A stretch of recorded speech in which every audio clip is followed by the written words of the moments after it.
साथियों नमस्कार, मैं रमेश काला और आप देख रहे हो जीके विद काला। आपका कक्षा 12 इतिहास का मॉडल पेपर आ चुका है। उत्तर सहित मैं आपको बताने जा रहा हूं, ध्यान से देख लेना। इसी की तर्ज पर बोर्ड परीक्षा 2023 का प्रश्न पत्र बनेगा। इसी की तर्ज पर ही अर्धवार्षिक का प्रश्न पत्र बनेगा। तो ये आपके लिए बहुत ज़्यादा फायदेमंद रहने वाला है। आप देख सकते हो, उत्तर सहित करवाऊंगा और प्लेलिस्ट में जाकर आप देखोगे तो इस हिस्ट्री को मैंने बोर्ड पर लाइव क्लास लेकर, रिकॉर्डेड क्लास है, नोट्सों के माध्यम से है, काफ़ी अच्छी तरीके से साथियों मैंने आप लोगों तक पहुंचाया है, पढ़ाया है। आपने नहीं देखा है तो आप हिस्ट्री की तैयारी कर सकते हो। अब इस मॉडल पेपर को जानने से पहले आप देख सकते हो ब्लूप्रिंट बहुत महत्वपूर्ण रहता है। ब्लूप्रिंट अब बच्चे ये कहते हैं कि हमारे कौन से पार्ट से कितने नंबर के कितने क्वेश्चन आने चाहिए, कितने आने वाले हैं। तो आप देख सकते हो प्रश्न पत्र की योजना आपको मैं बता देता हूं साथियों। मॉडल पेपर का सॉल्यूशन भी इसी में करवाऊंगा मैं। कक्षा 12 इतिहास का ये मॉडल पेपर है और अब की बार जो टाइम है वो 3 घंटे 15 मिनट का रहेगा। पूर्णांक 80 नंबर का रहेगा, 20 नंबर का शतरंग रहेगा, 100% हो गए। अब देखो ये कुछ चीज़ें बताई गई है, ज़्यादा आपको दिमाग लगाने की यहाँ आवश्यकता नहीं है, क्योंकि ज्ञान पर आधारित, अवबोध पर आधारित, अभिव्यक्ति पर आधारित और मौलिकता पर आधारित या कौशल पर आधारित ये क्वेश्चन पूछे जाएंगे। हमारा देखो दायित्व बढ़ जाता है, हम जानने के उत्सुक होते हैं कि वस्तुनिष्ठ कितने क्वेश्चन, अति लघुतरात्मक कितने, दीर्घ उत्तरीय कितने, निबंधात्मक कितने क्वेश्चन होंगे। और उससे भी ज़्यादा महत्वपूर्ण चीज़ ये रह जाती है कि हमारा अंक विभाजन तो पहले आ चुका था कि कौन सा पार्ट कितने नंबर का है, लेकिन किस पार्ट से कितने क्वेश्चन पूछे जाएंगे, किस पार्ट से बड़े किस से छोटे, सब कुछ इसमें हम जानेंगे। तो ये वस्तुनिष्ठ प्रकार के जो क्वेश्चन है, ये 12 क्वेश्चन आएंगे अवशब्द वाले, एक एक अंक के आएंगे, ठीक है।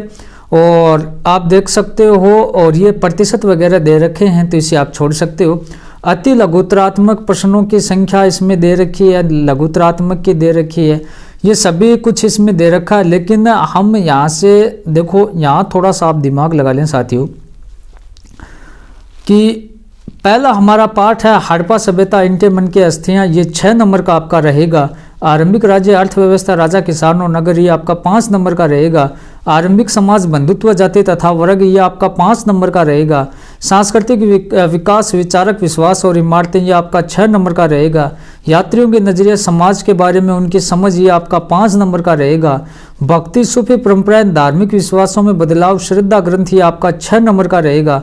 7 का जो पाठ आपका एक साम्राज्य की राजधानी विजयनगर, आपका 5 नंबर का रहेगा। 8 का है आपका कि किसान, जमींदार, राज्य, कृषि, समाज और मुगल साम्राज्य, आपका 5 अंक का रहेगा। शासक और रीतिवर्त, मुगल दरबार, ये आपका 4 अंक का रहेगा। 10 का पाठ आपका उपनिवेशवाद और देहात, सरकारी अभिलेखों का अध्ययन, आपका 4 अंक का रहेगा।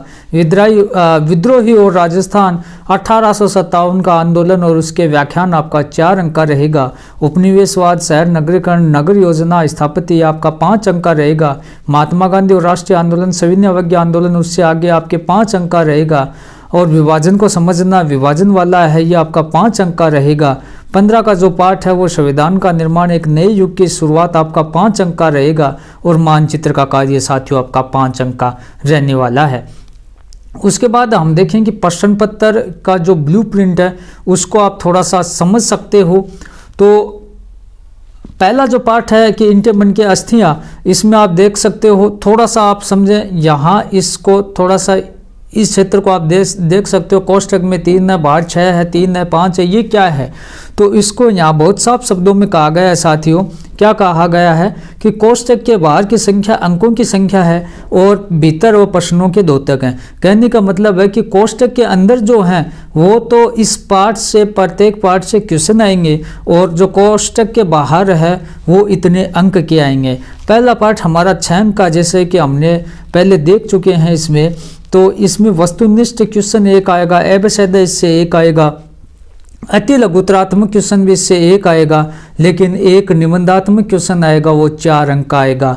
इस पहले पार्ट से 3 क्वेश्चन आएंगे 6 अंक के, एक 1 नंबर का, दूसरा 1 नंबर का, तीसरा 4 नंबर का, 3 क्वेश्चन हो गए।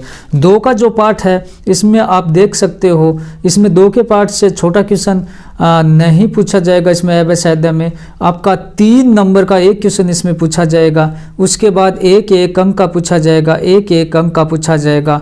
आपका हो गया 5 अंक के, इसमें 3 क्वेश्चन साथियों पूछे जाएंगे। 3 के पार्ट की मैं बात करूं तो छोटा क्वेश्चन इसमें पूछा जाएगा, 1 अंक का पूछा जाएगा, दूसरा 1 अंक का, तीसरा 1 अंक का, चौथा 1 अंक का। तो 2 क्वेश्चन 1 अंक, 2 नंबर का एक क्वेश्चन, 2 नंबर का एक क्वेश्चन। तो हमारे हो गए 3 क्वेश्चन 1 नंबर के और 1 2 नंबर का। तो तीसरे पार्ट से आपके छोटे क्वेश्चन आने वाले हैं। 4 के पार्ट की मैं बात करूं साथियों तो 2 नंबर का एक क्वेश्चन आएगा, 2 नंबर का एक क्वेश्चन आएगा, 2 नंबर का एक क्वेश्चन आएगा, 3 क्वेश्चन आएंगे, 6 अंक हो जाएंगे। 5 के पार्ट की अगर मैं बात करूं तो 2 नंबर का एक क्वेश्चन आएगा, 1 नंबर का एक क्वेश्चन, 2 नंबर का एक क्वेश्चन, ऐसे करके 3 क्वेश्चन है वो 5 नंबर के रहने वाले हैं। फिर भक्ति सूफी परंपरा, धार्मिक विश्वासों में बदलाव, श्रद्धा ग्रंथ की अगर मैं बात करूं साथियों तो 1 क्वेश्चन 1 नंबर का, 1 क्वेश्चन 1 नंबर का, 1 क्वेश्चन 1 नंबर का और 1 क्वेश्चन 3 नंबर का। 4 क्वेश्चन इसमें 6 नंबर के हो जाएंगे। 7 के पार्ट की अगर मैं बात करूं तो 1 नंबर का एक क्वेश्चन, 1 नंबर का एक क्वेश्चन, 1 नंबर का एक क्वेश्चन, 2 नंबर का एक क्वेश्चन, साथियों 5 नंबर में 4 क्वेश्चन आ जाएंगे। 8 का पार्ट हमारा ब्लूप्रिंट आप देख सकते हो तो 2 नंबर का एक क्वेश्चन, 1 नंबर का एक क्वेश्चन, 2 नंबर का एक क्वेश्चन, तो साथियों 3 क्वेश्चन 5 अंक के हो जाएंगे। 9 के पार्ट की अगर मैं बात करूं दोस्तों तो 1 नंबर का, 1 नंबर का, 2 नंबर का एक क्वेश्चन, इस प्रकार से 3 क्वेश्चन वो 4 नंबर के हो जाएंगे। उसके बाद 10 के पार्ट की अगर मैं बात करूं साथियों तो आपका 2 नंबर का एक क्वेश्चन, 2 नंबर का एक क्वेश्चन, इस प्रकार से 2 क्वेश्चन आपके 4 अंक के हो जाएंगे। इसी प्रकार से आपको तैयारी करनी है और इसी में मैं आपको इस मॉडल पेपर का सॉल्यूशन भी देने वाला हूं। तो आप देख सकते हो कि विद्रोही राजस्थान 1857 के आंदोलन के जो 11वां पार्ट था, 1 नंबर का एक क्वेश्चन और एक 3 नंबर का क्वेश्चन आएगा, 2 क्वेश्चन इसमें 4 नंबर के हो जाएंगे। 12 के पार्ट की अगर मैं बात करूं तो 1 क्वेश्चन 1 नंबर का, 1 क्वेश्न 1 नंबर का और 3 नंबर का एक क्वेश्चन आने वाला है, तो 3 क्वेश्चन मिलकर 5 अंक के आएंगे साथियों। 13 के पार्ट की अगर मैं बात करूं तो एक क्वेश्चन 1 नंबर का और 4 नंबर का एक क्वेश्चन इसमें आने वाला है, तो 2 क्वेश्चन आएंगे 5 अंक के होने वाले हैं। 14 के पार्ट की अगर हम बात करें तो 1 नंबर का, 1 नंबर का, 2 नंबर का एक क्वेश्चन, 1 नंबर का, 4 क्वेश्चन वो 5 अंक के हो जाएंगे। संविधान का निर्माण, नए युग की शुरुआत, 15 के पार्ट की अगर हम बात करें तो छोटा क्वेश्चन इसमें आएगा 1 नंबर का, 1 नंबर का, 1 नंबर का, 1 क्वेश्चन 1 नंबर का और 1 क्वेश्चन 1 नंबर का। तो 15 के पार्ट से 5 क्वेश्चन आएंगे साथियों और 5 के 5 छोटे आएंगे। अब देख सकते हो मानचित्र का कार्य हमारा होने जा रहा है, 5 अंक का होगा। इस प्रकार से आपका ये ब्लूप्रिंट रहने वाला है।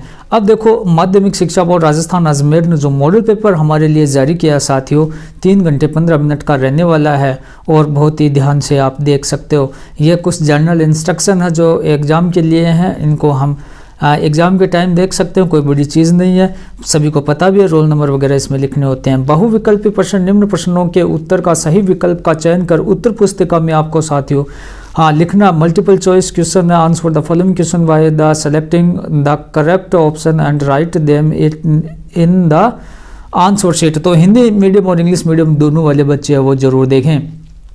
पहला question very most important, board परीक्षा 2023 के लिए, सिंधु सभ्यता का स्थल धोलावीरा निम्न में से किस राज्य में स्थित है? 4 ऑप्शन आपके पास हैं, राजस्थान, गुजरात, महाराष्ट्र, उत्तर प्रदेश। धोलावीरा नाम आते आपको गुजरात कर देना है, पहला आपका बी ऑप्शन करेक्ट हो जाएगा। उसके बाद साथियों मैं बात करूं दूसरा क्वेश्चन क्या कह रहा है कि किन शासकों के नाम क्या कहा है, किन शासकों के उनके मातृ नाम से चिन्हित किया गया है कि नाम के शासकों के नाम क्या के माँ का नाम जैसे गौतमी पुत्र सात करने हैं, कौन से वंश से थे? सातवाहन आ जाएगा, द ऑप्शन आपका करेक्ट हो जाएगा। नेक्स्ट है कि कर्नाटक की वीर शैव परंपरा के प्रवर्तक कौन थे? शंकराचार्य, रामानुज, सुंदरम और बासवना, तो इसमें बासवना आ जाएगा। नेक्स्ट आप देख सकते हैं हर्षचरित के लेखक है, सभी को पता है बाण भट्ट हैं, हर्षवर्धन, कौटिल्य, मयूर, तो इसकी बाण भट्ट है। इस कौटिल्य के अर्थशास्त्र को भी आपको याद रखना है। उसके बाद कोलिन मैकेंजी द्वारा विजयनगर की यात्रा कब की गई? वेरी वेरी मोस्ट इंपॉर्टेंट है। 1754 ईस्वी में, 1800 ईस्वी में, 1821 ईस्वी में, 1825 ईस्वी में। सही उत्तर आपका हो जाएगा 1800 ईस्वी में। ब ऑप्शन आपका करेक्ट हो जाएगा। विजयनगर के शासक को निम्नलिखित में से क्या कहा जाता था? ये देवताओं से संबंधित मानते थे, भगवान से संबंधित मानते थे, तो इसमें देव हो जाएगा। अफ्रीका और स्पेन में निम्न में से कौन सी फसल है वो भारत पहुंची? क्या कह रहा है कि अफ्रीका और स्पेन से निम्न में से कौन सी फसल भारत पहुंची? मक्का की, चना की, 2 ऑप्शन और क्या है? गेहूं और बाजरे की। तो ये आपका करेक्ट ऑप्शन हो जाएगा मक्का की। नेक्स्ट, मुगल काल का रजमनामा किस भारतीय ग्रंथ का अनुवाद है? तो किस भारतीय ग्रंथ का अनुवाद है? रामायण का, महाभारत का, पुराण का, उपनिषद का। तो इसमें महाभारत आ जाएगा साथियों। 1857 के आंदोलन में झांसी का नेतृत्व किसने संभाला? झांसी की खूब लड़ी मर्दानी वो तो झांसी वाली रानी थी। बुंदेलखंड के लोगों के मुंह सुनी कहानी थी, खूब लड़ी मर्दानी वो तो झांसी वाली रानी थी। तो रानी लक्ष्मीबाई आ जाएगा। 1947 के विभाजन के समय निम्न में से कौन सा एक शब्द व्यक्त नहीं किया गया? कौन सा? तो मार्शल लॉ, हुल्लड़ विद्रोह, ये तो हो रहे थे। महामारी, ये नहीं किया गया। संविधान सभा के अध्यक्ष कौन थे? सभी को पता है, doctor Rajendra Prasad. A option correct हो जाएगा। भारतीय संविधान सभा के सामने उद्देश्य प्रस्ताव प्रस्तुत किसने किया? उद्देश्य प्रस्ताव doctor B R. Ambedkar, Mahatma Gandhi, VN. Rao, और सही करेक्ट ऑप्शन जवाहरलाल नेहरू। ठीक है, डी ऑप्शन करेक्ट हो जाएगा आपका। अब रिक्त स्थान वाले क्वेश्चनों को भी हम देख लेते हैं। फिल इन द ब्लैंक्स क्या कह रहे हैं? पहला क्वेश्चन कि ईस्ट इंडिया कंपनी के एक अधिकारी ने ब्राह्मी और ख्रोष्टी लिपियों का अर्थ निकाला। सिंपल सा ये पूछ रहा है कि ब्राह्मी और ख्रोष्टी लिपियों को सबसे पहले किसने पढ़ा? तो सभी को पता, जेम्स प्रिंसेप ने। किसने पढ़ा? जेम्स प्रिंसेप ने। कब की बात है? 1838 की। नेक्स्ट क्वेश्चन है कि कबीर ग्रंथावलियों का संबंध राजस्थान के किस पंथियों से है? तो किस पंथियों से? नाथ संप्रदाय से है। भारत में रेलवे की शुरुआत किस सन में हुई? रेलवे की शुरुआत पूछ रहा भाई, सभी को पता है, सिंपल सा क्वेश्चन है। कौन सा क्वेश्चन था? भारत में रेलवे की शुरुआत, तो क्या उत्तर होगा? 16 अप्रैल 1853। 16 अप्रैल 1853 बॉम्बे से थाने के मध्य। 1853 में कर देना। महात्मा गांधी दक्षिणी अफ्रीका से भारत कब लौटे? तो 9 जनवरी 1915 को। 9 जनवरी 1915 को। और ये कौन से बंदरगाह पर आए थे? अपोलो बंदरगाह पर आए थे। कहाँ है ये अपोलो बंदरगाह? मुंबई में। हमारा क्वेश्चन क्या था? महात्मा गांधी दक्षिण अफ्रीका से भारत कब लौटे? 1915 में, 9 जनवरी 1915। ब्रिटिश काल में प्रांतीय संसदों के गठन के लिए खालिस्तान इश्यू में पहली बार चुनाव कराए गए। कब कराए गए? 1937 में। अब नेक्स्ट क्वेश्चन और देख लेते हैं हम। अति लघुतरात्मक प्रश्न, निम्न प्रश्नों के उत्तर एक शब्द अथवा एक पंक्ति में दीजिए। आज के स्विमिंग पूल हमें हड़प्पा सभ्यता को किस संरचना की याद दिलाते हैं? पहले सारे क्वेश्चन आपको बताऊंगा, फिर इनके उत्तर बताऊंगा। 1919 में महाभारत का समालोचनात्मक संस्करण तैयार करने हेतु किस विद्वान के नेतृत्व में परियोजना की शुरुआत हुई? वी.एस. सूक्तांकर, है ना, सभी को पता है। आरंभिक समाज में बहिर्विवाह पद्धति का क्या तात्पर्य? अपने गोत्र से बाहर विवाह है वो बहिर्विवाह कहा जाता है। अरबी में रचित अल बरूनी की प्रसिद्ध कृति कौन सी है? ये सारी चीज़ें आपको बता दी जाएगी। और प्रारंभिक भक्ति आंदोलन में आलवार किसको अपना इष्ट मानते थे? आलवार और नैनार, विष्णु और शिव, है ना। तो इसमें आपको बताना है, इसका भी उत्तर लास्ट में बता दिया जाएगा। मंदिर स्थापत्य के संदर्भ में गोपुरम किसे कहते हैं? मंदिरों के मुख्य द्वार को। मुगल बादशाह ने 1563-64 में कौन से कार्यों के समाप्त किया था? 63 में तीर्थ यात्रा कर और 64 में जजिया कर। ठीक है। अखिल भारतीय जनगणना का पहला प्रयास कब हुआ था? तो 1872 में लॉर्ड मेयो के काल में, और 1881 में लॉर्ड रिपन के काल में पहली बार व्यवस्थित जनगणना हुई थी। ये प्रयास की बात कर रहा तो 1872। मुस्लिम लीग की प्रत्येक कार्यविधि मनाने का ऐलान कब किया गया? ये आपको बताना है। गवर्नमेंट ऑफ ईस्ट इंडिया के एक्ट के तहत 1937 में चुनाव में कांग्रेस के 11 में से कितने प्रांतों की सरकारें बनी? ये बताना है। भारतीय संविधान में डॉक्टर बी.आर. अम्बेडकर केंद्र व राज्यों में से किसको शक्तिशाली बनाना चाहते थे? हिंदी और उर्दू के मेल से बनी उस भाषा का नाम लिखिए जिससे महात्मा गांधी राष्ट्रीय भाषा का दर्जा दिलाना चाहते थे। अब देख सकते हो साथियों, हमारे सेक्शन बी की बात करें, लघुतरात्मक क्वेश्चन। धर्मशास्त्रों के अनुसार ब्राह्मण क्षत्रियों के कार्य स्पष्ट कीजिए। बहुत अच्छी तरीके से मैंने बता रखा है, प्ले लिस्ट में जाकर हिस्ट्री आप पढ़ सकते हो। ईसा पूर्व प्रथम सहस्त्राब्दी में जीवन के रहस्यों को समझने का प्रयास करने वाले विश्व के 4 चिंतकों के आपको नाम बताना है। महायान बौद्ध मत में के विकास के बाद बौद्ध अवधारणा का व्यवहार में कौन सा बदलाव नजर आए, यह चीज़ आपको बतानी है। जैन दर्शन का अहिंसा का सिद्धांत आज कितना प्रासंगिक, अपने विचार स्पष्ट करना है। इब्न बतूता के अनुसार भारतीय डाक प्रणाली की 2 विशेषता आपको बतानी है। बलनीर की पूर्व और पश्चिम की तुलना से आप कितने सहमत हैं, संक्षेप में आपको बताना है। विजयनगर साम्राज्य की किलेबंदी का संक्षेप में उल्लेख करना है। मुगल कालीन कृषि समाज में महिलाएं कौन सी भूमिकाएं अदा करती थी। मुगल कालीन खुद कास्त पाई कास्त किसानों में अंतर आपको बताना है। मुगल शासकों का वंश क्रम लिखिए। 1813 में ब्रिटिश संसद में पेश 5वीं रिपोर्ट क्या थी। उपनिवेश काल में कुदाल और हल से क्या तात्पर्य, यह आपको बताना है। आज़ादी के समय एक अकेली फौज के रूप में गांधी जी के संप्रदाय सद्भाव के प्रयासों को स्पष्ट कीजिए। और सेक्शन सी के क्वेश्चन आपको मैं बता देता हूँ, आपके दीर्घ उत्तरीय क्वेश्चन 100 शब्दों में उत्तर देना होगा आपको। 16 महाजनपदों में प्रथम मगध के विकास के कारणों को स्पष्ट कीजिए। कबीरदास आज भी उन लोगों के लिए प्रेरणा का स्रोत है जो सत्य की खोज में रूढ़िवादी धार्मिक सामाजिक संस्था और विचारों व्यवहारों प्रश्नवाचक दृष्टि को देखते हुए विश्लेषण करते हैं। 1857 के विद्रोह को कुचलने के लिए अंग्रेजों ने क्या कदम उठाए। औपनिवेशिक शहरों में रिकॉर्ड संभाल कर क्यों रखे जाते थे। सेक्शन डी के आप देख सकते हो निबंधात्मक क्वेश्चन। मोहनजोदड़ो का निचला शहर दुर्ग में किस प्रकार भिन्न है। क्या दुर्ग का माल गोदाम तथा विशाल स्नानागार के अतिरिक्त अन्य संरचनाएं भी है।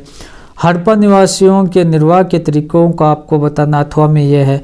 जन नेता के रूप में महात्मा गांधी के उत्थान का मूल्यांकन आपको करना है। निजी पत्रों और आत्मकथाओं में किसी व्यक्ति के बारे में क्या पता चलता है, ये स्रोत सरकारी ब्यौरों से किस तरह भिन्न है, यह आपको बताना है। अब हमारा मानचित्र को देख सकते हो। भारत में रेखा मानचित्र में निम्नलिखित ऐतिहासिक स्थलों की अंकित करना। इसमें कौशाम्बी, मिताथल, खेड़ा, पूना, पांडिचेरी अथवा में भी है। इसमें चंपा, धोलावीरा, बारडोली, मेरठ और सोलापुर, ठीक है, दोनों भारत के ही मानचित्र हैं। अब दोस्तों ये जो बड़े क्वेश्चन थे इनको मैं आपको बताना चाहूँगा कि प्ले लिस्ट में मैंने हिस्ट्री को पढ़ा रखा है, तो वहाँ से इनके उत्तर मिल जाएंगे। फिर भी अगर कोई शंका कोई दिक्कत आए तो आप मेरे से कमेंट से पूछ सकते हो। और मॉडल पेपर देखने के लिए चैनल को जरूर सब्सक्राइब करें। एक मेरा व्लॉग चैनल है, इस वीडियो के नीचे डिस्क्रिप्शन में उसका लिंक है, उस चैनल को भी जरूर सब्सक्राइब करें। धन्यवाद दोस्तों।